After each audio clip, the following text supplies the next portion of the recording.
Assalamualaikum warahmatullahi wabarakatuh. Salam sejahtera untuk kita semua. Berjumpa kembali dengan saya Muhammad Syafi'i sebagai host dalam acara cantik Bincang Santai Tapi Penting edisi ke-6 dengan tema sengketa dalam konsep keadilan pemilu.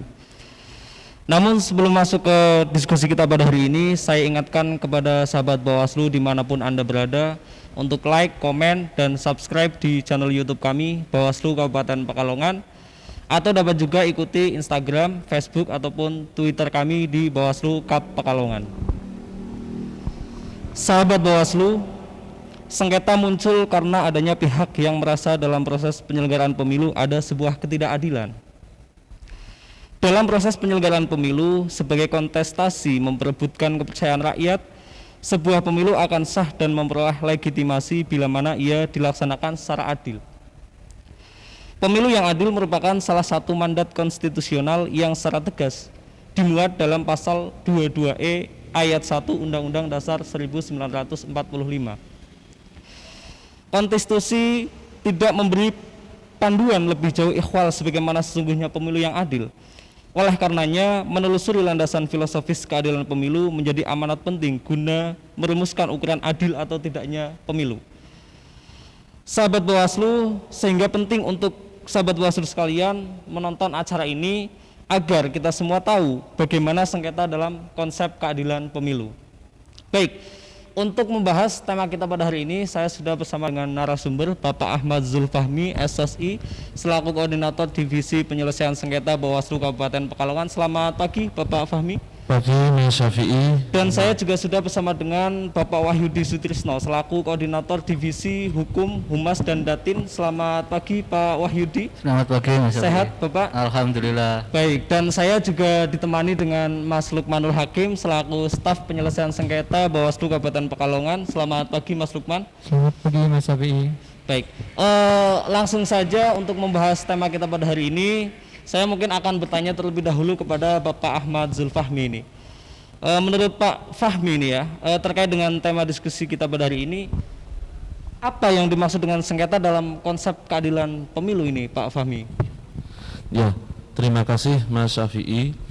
Jadi yang namanya pemilu itu adalah sebuah kontestasi politik yang diikuti oleh para peserta pemilu.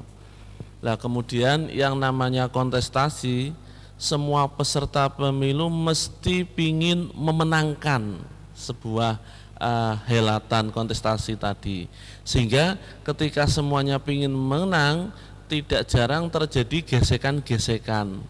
Ketika itu sudah mulai ada, maka para peserta mungkin ada yang merasa dirugikan dengan tindakan dari peserta lain atau tindakan dari keputusan KPU. Nah, disinilah Bawaslu dalam memutuskan penyelesaian sengketa proses ini menjaga betul prinsip keadilan pemilu, sehingga antara pemohon dan termohon ini semua bisa menerima hasil putusan dari Bawaslu. Yang muncul adalah win-win solution. Nah, ini yang dimunculkan dari Bawaslu adalah dari keadilan pemilu tadi, dari para pemohon dan termohon supaya bisa menerima, sehingga kontestasi bisa berjalan dengan lancar.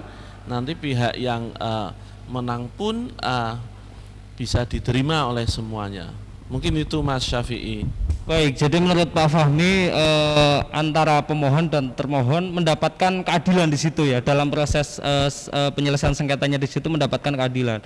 Baik, saya juga ingin mendengarkan pendapat dari Bapak Wahyudi ini ya terkait dengan sengketa dalam konsep keadilan pemilu. Menurut Bapak Wahyudi bagaimana terkait dengan tema kita pada hari ini? Ya, terima kasih Mas Syafi'i. Berbicara mengenai keadilan ya, berbicara mengenai keadilan, konsep keadilan pemilu, maka kita tidak bisa melepaskan mengenai definisi keadilan itu sendiri ya. Jadi kalau berbicara keadilan itu kan ada banyak versi sebenarnya, ada banyak versi. Jadi ada yang mengumpamakan menerjemahkan keadilan itu seperti orang buta ya, mendefinisikan gajah ya, mendefinisikan gajah. Jadi kalau orang buta itu mendefinisikan gajah itu bisa macam-macam nanti definisi mereka ya. Ada yang mengatakan bahwa gajah itu seperti ular ya, karena dia pegang belalainya. Ada yang mengatakan seperti tiang gitu kan, karena dia pegang kakinya gitu kan. Ada yang mengatakan seperti ular tapi kecil karena dia pegang ekornya. Jadi macam-macam itu definisi dari keadilan ya. Bahkan kalau kita telusuri itu dari banyak filosof itu bisa bermacam-macam juga, mulai dari Aristoteles, ada John Stuart Mill ya kan. Jadi definisi keadilan itu macam-macam, tapi kita tidak akan bahas itu ya. Kita tidak akan bahas itu, kita akan melihat konsepsi keadilan itu, konsepsi keadilan pemilu yang jadi rujukan ya, jadi rujukan bersama itu. Jadi biasanya ketika melihat konsepsi keadilan pemilu, rujukan bersama adalah yang ada definisi dari International IDEA ya, International IDEA, yaitu sebuah lembaga yang terdiri dari berbagai negara di dunia ini mendampingi demokrasi dan pelaksanaan pemilu di seluruh dunia. Itu IDEA. Dia berbasis di Stockholm, Swedia. Kalau berdasarkan definisi dari International IDEA itu ada tiga ya, ada tiga unsur keadilan pemilu itu. Yang pertama adalah bahwa ada jaminan bahwa setiap tindakan, prosedur dan kepatuhan terkait dengan proses pemilu sesuai dengan kerangka hukum ya. Jadi menjamin bahwa ada ya, bahwa setiap tindakan, prosedur dan keputusan terkait dengan proses pemilu itu sesuai dengan kerangka hukum. Jadi di semua tahapan itu ada kerangka hukumnya yang mungkin bisa kita terjemahkan, ini ada kepastian hukumnya. Jadi ada aturannya di sana, ada regulasi yang ditetapkan. Yang kedua adalah melindungi atau memulihkan hak pilih ya. Jadi yang kedua itu, yang ketiga adalah memungkinkan bahwa warga yang meyakini bahwa hak milih mereka yang dilanggar itu mereka bisa mengadukan dan mengikuti persidangan hingga mendapatkan putusan ya. Jadi ada kepastian hukum, terus ada perlindungan ya dan pemulihan hak pilih.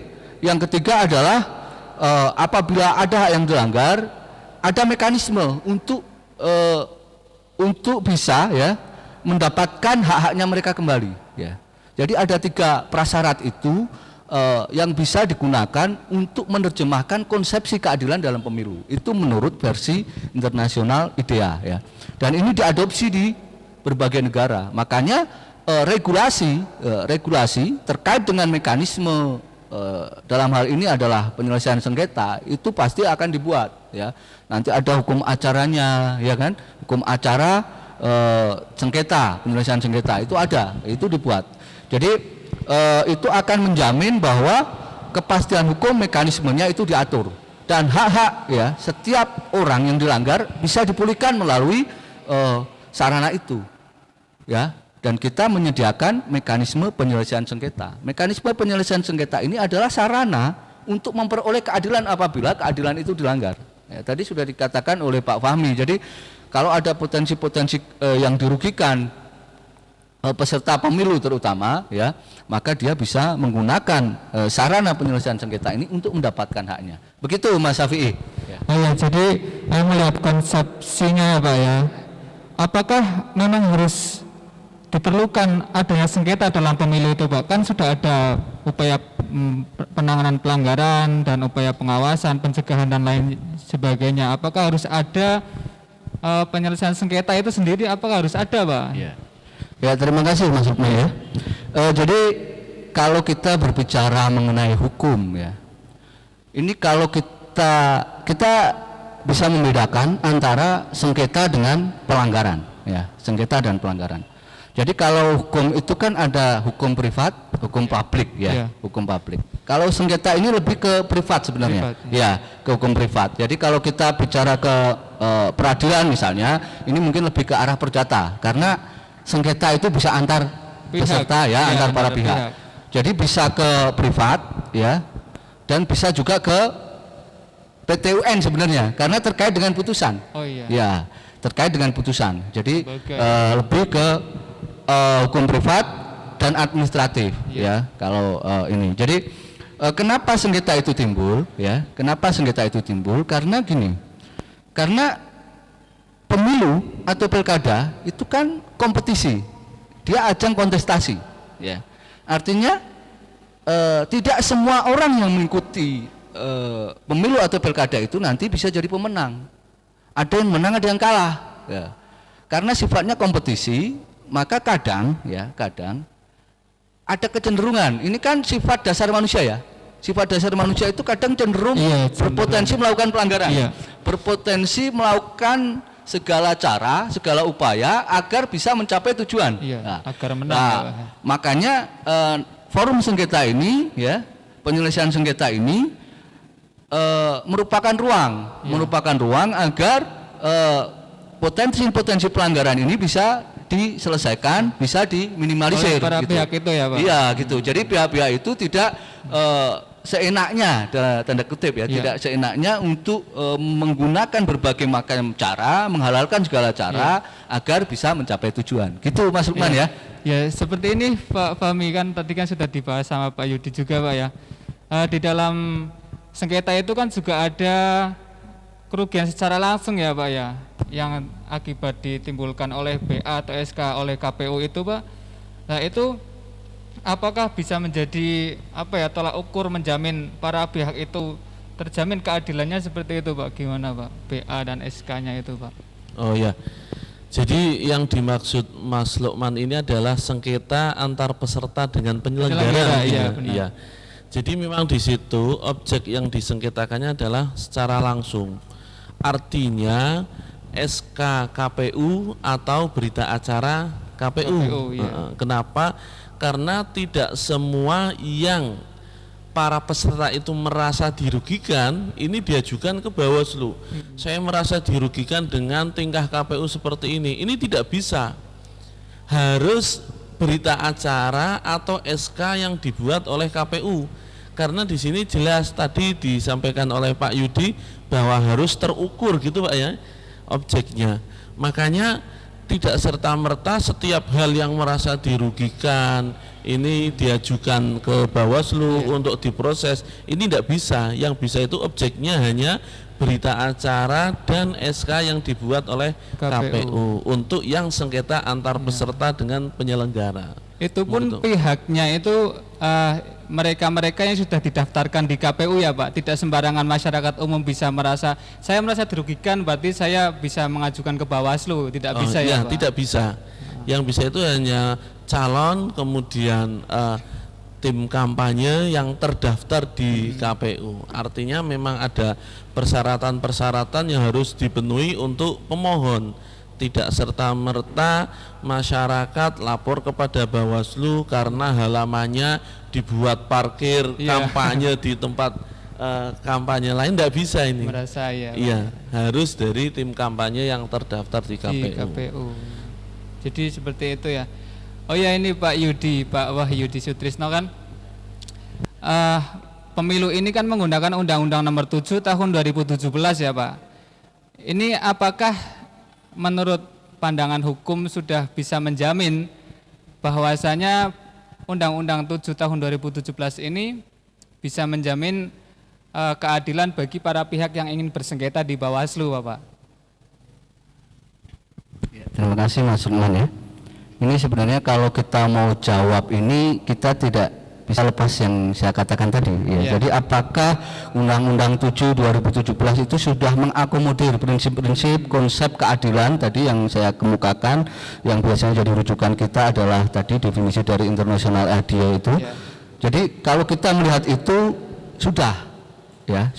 Kalau kita melihat berdasarkan definisi ini, karena memang ini harus dikonkretkan ya, yang namanya keadilan itu menurut konsepsi pemilu, konsep keadilan pemilu itu memang harus dikonkretkan, dan di Undang-Undang 7 2017 kita melihat itu sudah cukup mengakomodir itu, bagaimana setiap pelanggaran atau setiap potensi sengketa itu bisa diselesaikan, ada mekanisme penyelesaian sengketa. Bahkan kalau kita lihat ini ada kemajuan cukup signifikan kalau menurut saya ya mengenai penyelesaian sengketa itu, bagaimana ternyata hasil dari proses sengketa itu adalah adjudikasi yang menghasilkan keputusan yang final dan mengikat, dan ini tidak ditemukan di undang-undang sebelumnya. Ya, jadi ini cukup menarik dan cukup progresif saya kira, apalagi untuk mengatasi persoalan-persoalan yang muncul terkait dengan keadilan ya, keadilan yang ingin didapatkan oleh peserta pemilu ya. Jadi kan memang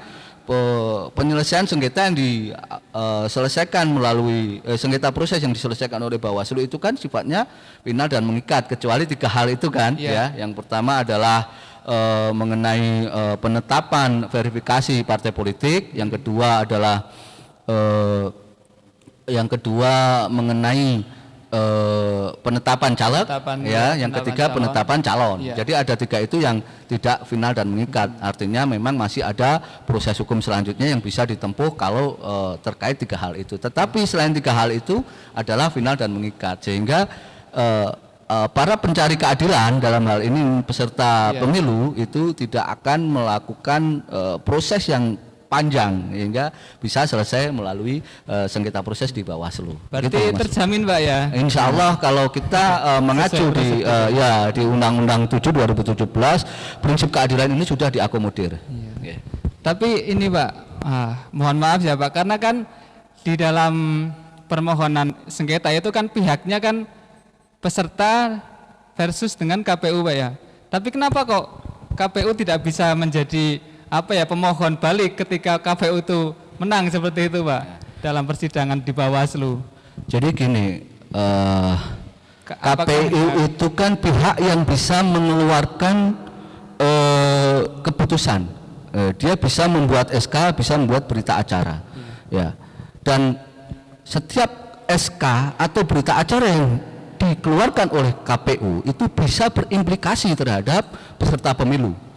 Ini berbeda. Jadi kedudukan antara KPU dengan peserta pemilu dalam hal ini tidak sejajar. Oh iya. Ya, karena justru dari kedudukan awalnya saja sudah tidak sejajar. Maka penyelesaian sengketa ini adalah mekanisme yang menjembatani bahwa peserta dan KPU bisa sejajar. Iya. Ya. Jadi nggak mungkin memang, karena dari awalnya saja sudah nggak sejajar. Artinya yang bisa membuat SK, yang bisa membuat berita acara itu cuma KPU, ya, bukan peserta pemilu. Jadi ini bukan berarti KPU nggak bisa adil, mengajukan itu nggak adil, bukan, karena memang posisinya sudah nggak sejajar dari awal gitu.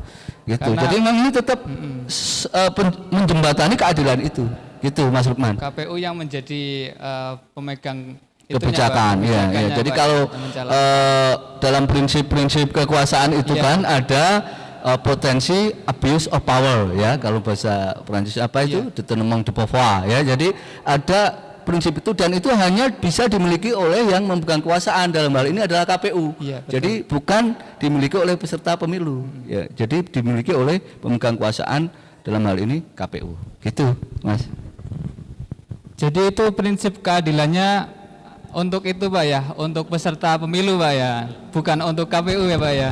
Betul. Jadi Mas Lukman, memang justru itulah yang membuat bahwa penyelesaian sengketa ini mengikuti prinsip keadilan. Kenapa? Karena di sini yang akan diperjuangkan adalah pesertanya. Ibarat sebuah permainan, ini KPU ini kan panitia penyelenggara.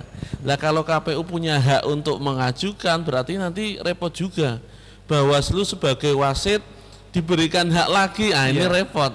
Nanti akan tumpang tindih dan terjadi ketidaksinkronan Sinkron, iya. seperti itu. Oleh karena itu saya lihat ini justru sangat berkeadilan, apalagi di dalam undang-undang itu jelas disebutkan bahwa peserta pemilu ketika putusan Bawaslu menolak, dia masih punya upaya hukum lagi. Ketika pemilu dia bisa mengajukan koreksi ke Bawaslu RI ketika tidak puas dengan putusan Bawaslu Kabupaten Kota atau Provinsi. Kemudian Bawaslu RI mengeluarkan putusan menolak, dia tidak terima, bisa mengajukan lagi ke PT UN. Nah, inilah wujud dari keadilan supaya peserta itu betul-betul nanti yang diputuskan itu hasilnya bisa menerima. Tetapi kalau yang ditolak itu adalah KPU, KPU tidak mempunyai upaya hukum. Tidak ada upaya banding ya. Betul, upaya banding. Karena KPU dalam menjalankan tugas, dia harus mengedepankan prinsip netralitas dan imparsial. Kalau dia menggunakan haknya, menggunakan upaya hukum, bisa jadi nanti sudah tidak netral lagi, tidak imparsial lagi, seperti itu. Jadi saya kira undang-undang ini sama seperti tadi disampaikan Pak Yudi, memang betul sudah mencukupi keadilan pemilu gitu. Mungkin Mas Lukman. Ya, berarti itu Pak ya yang sudah saya garis bawahi, bahwa itu keadilannya untuk peserta, bukan untuk penyelenggara Pak ya. Oh ya, ini Bapak, tadi kan sudah dibahas tentang konsep keadilan dalam pemilu ya Pak. Lah ini yang masih dalam benak saya itu masih terpikirkan, kalau semisalkan dalam pemilihan bupati dan wakil bupati itu kan ada incumbent ya Pak ya. Itu kan bisa memiliki sistem kekuasaan dalam kepemerintahan Pak. Itu cara menanganinya gimana Pak? Apakah bisa lawannya itu bisa merasa adil, karena kan lawannya kan incumbent, sedangkan incumbent memiliki kekuasaan dalam pemerintahan, seperti itu Pak. Itu seperti apa Pak? Ya Mas Lukman, jadi memang di mana-mana incumbent itu bisa menggerakkan mobilitas bawahannya, baik ASN, kemudian bisa mengotak-atik anggaran. Anggarannya bisa tersalurkan sehingga seakan-akan itu adalah bantuan dari dia, padahal itu program dari pemerintah tersebut. Nah, terus itu bagaimana? Kalau ini tergantung dari penyelenggaranya Mas Lukman. Kalau penyelenggaranya betul-betul menjaga netralitas Bawaslu dan KPU, saya kira ini tidak ada pengaruhnya bagi Bawaslu dalam memutus. Artinya kita tetap berpedoman pada regulasi peraturan perundangan.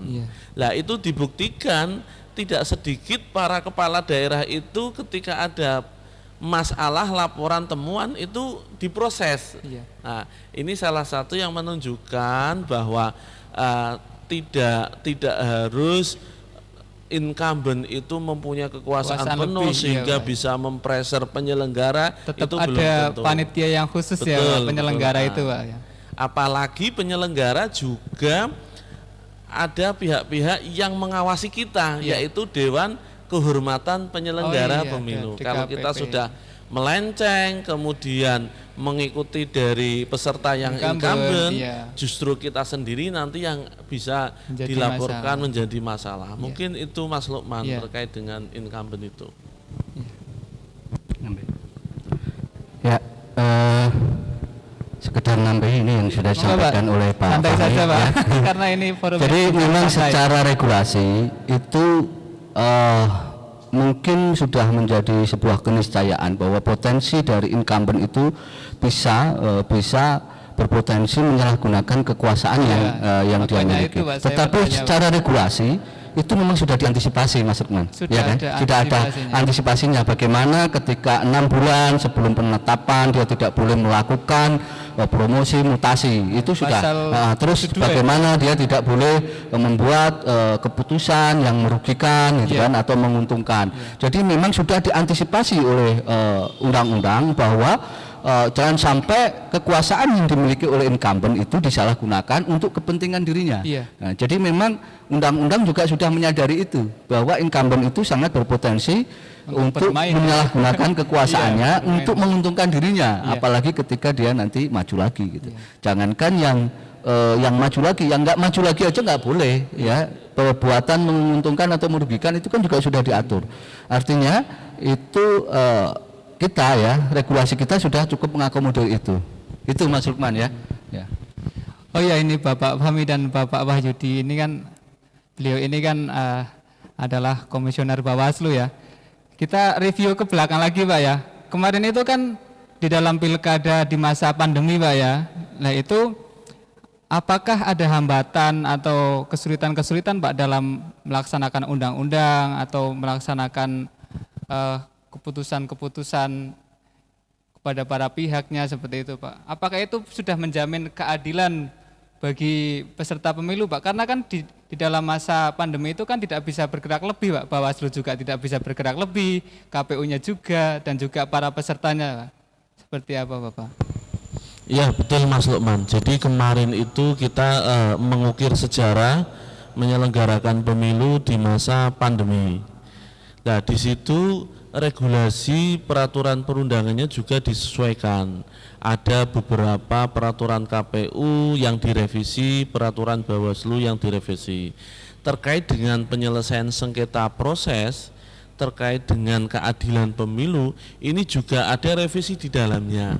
Termasuk pemohon sengketa ini bisa mendaftarkan gugatannya ini menggunakan SIPS, tidak Online bisa online ya? Betul, tidak harus datang ke kantor Bawaslu. Iya. Kemudian dalam persidangan ini juga bisa daring. Oh iya, bisa daring. Bisa daring. Ya. Nah, ini salah satu regulasi yang yang memayungi terkait dengan penyelesaian sengketa di masa pandemi. Iya. Sehingga kontak sosial Fisik, ini ya, tidak bisa. diminimalisir supaya tidak terjadi klaster baru dengan adanya pemilu atau pilkada serentak kemarin. Jadi saya kira ini juga sudah sudah ada payung hukumnya terkait dengan penyelesaian proses sengketa pemilu di masa pandemi. Gitu mungkin Mas Lukman. Iya. Ya. Jadi memang kemarin terkait dengan pelaksanaan pilkada di tengah pandemi ya, memang tugas kita itu dikatakan lebih berat, tapi ada sisi lebih ringannya juga. Iya. Ya, sisi lebih ringannya itu jadi kita tidak banyak menemukan kampanye. Ya kan, iya, pawai itu udah nggak ada. kerumunan, Pak, Itu ya? padahal itu biasanya potensi pelanggarannya besar sekali, gitu. Dan itu cukup membantu kita. Itu sebenarnya kalau kita melihat sisi positifnya, itu cukup meringankan kita juga sebenarnya. Kita cukup bersyukur itu ya. Tetapi tugas kita bertambah, harus kita akui itu ya. Yang semula hanya kita bagaimana kita memastikan hak pilih, gitu kan.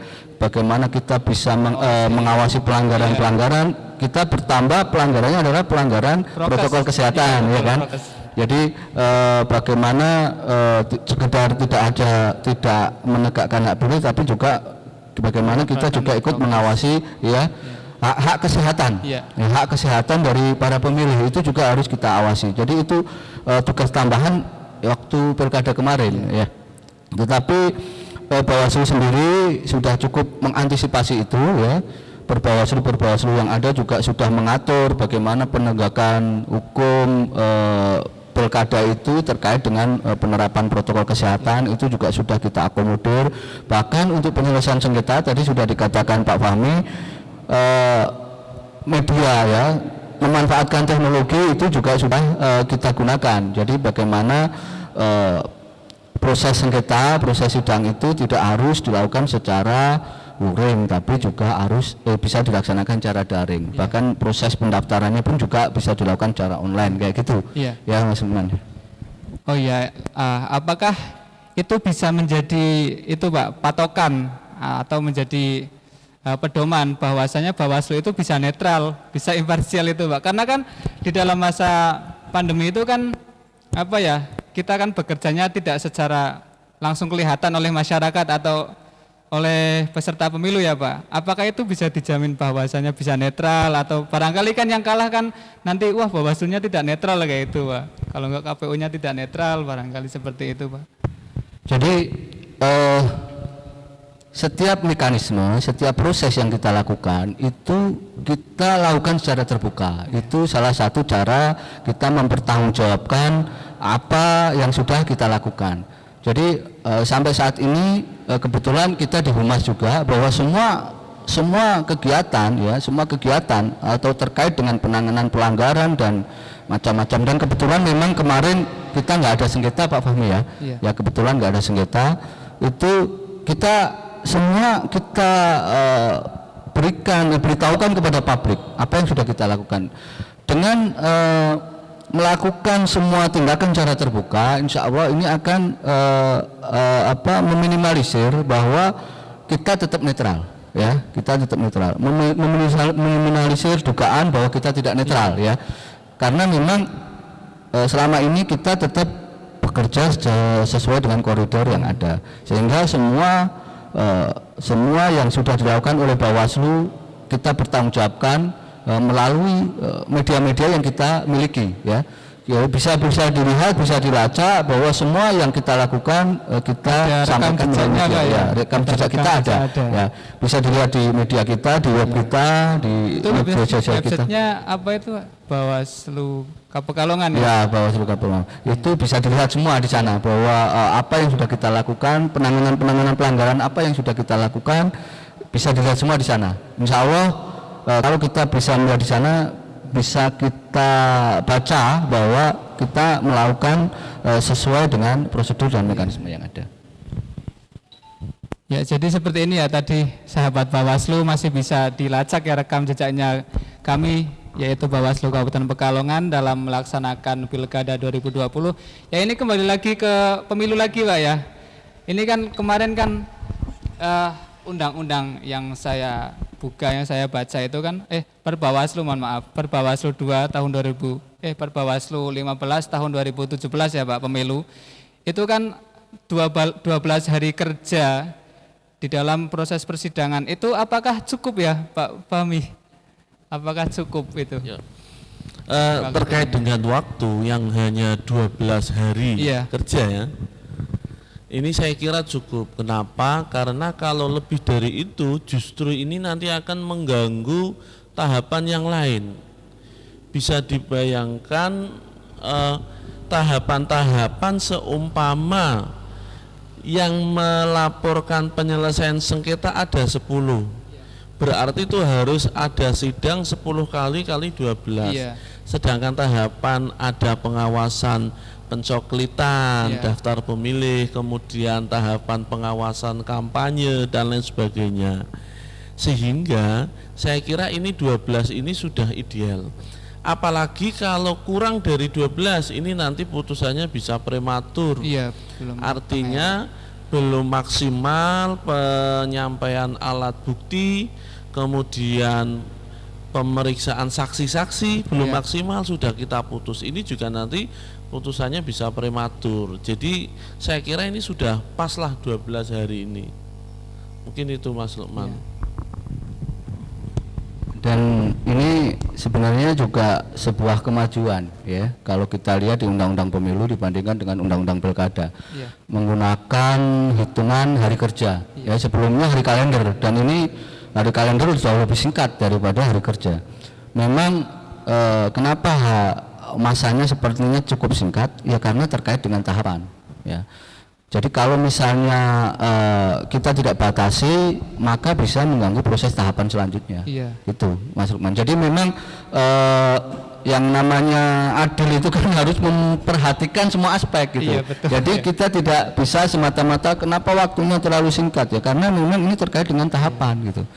Itu. Ini menarik sekali ya, saya dari tadi menyimak apa yang disampaikan oleh Pak Fahmi dan Pak Yudi terkait dengan keadilan. Adil itu kan sesuatu yang mungkin agak sulit ya. Ini menurut pemohon mungkin adil, bagi termohon yang kalah mungkin bisa dikatakan bahwa itu tidak adil. Nah, mungkin ada pertanyaan di benak saya begini, Pak. Kalau misalkan dalam proses penyelesaian sengketa, baik pemohon ataupun bisa termohon merasa ada sebuah ketidakadilan. Nah, sedangkan putusan dari sengketa tersebut itu kan final dan mengikat, sudah tidak ada upaya lain lagi selain apa yang sudah diputusan Bawaslu, kecuali tadi yang disampaikan Pak Yudi ada berapa itu ya, ada berapa poin yang sifatnya enggak final dan mengikat. Nah, bagaimana jika ada masyarakat yang kurang puas terhadap putusan Bawaslu itu sendiri? Apakah dia bisa melaporkan Bawaslu ke DKPP dengan dalih kode etik atau bagaimana itu terkait dengan putusan Bawaslu itu sendiri? Ya, memang gini Mas Syafi'i. Jadi yang namanya putusan ini memang mesti ada yang tidak puas, ada yang puas kan gitu ya. Nah, terkait dengan putusan kita yang masyarakat ini tidak puas, kalau untuk menyampaikan ke Bawaslu jelas tidak bisa, karena untuk pemohon itu kan dibatasi syarat formil materialnya. Jadi yang boleh mengajukan siapa. Nah, tetapi dia bisa menggunakan upaya hukum lain, menganggap Bawaslu tidak profesional, tidak netral. Nah, bisa melaporkan kami ke Dewan Kehormatan Penyelenggara Pemilu. Nah, ini bisa dilaporkan oleh siapa saja. Artinya saya kira kita pun fair lah, karena kalau kita main-main dalam memproses sebuah kasus, kita pun bisa terancam oleh putusan dari DKPP gitu. Artinya bisa melaporkan kepada Dewan Kehormatan Penyelenggara Pemilu.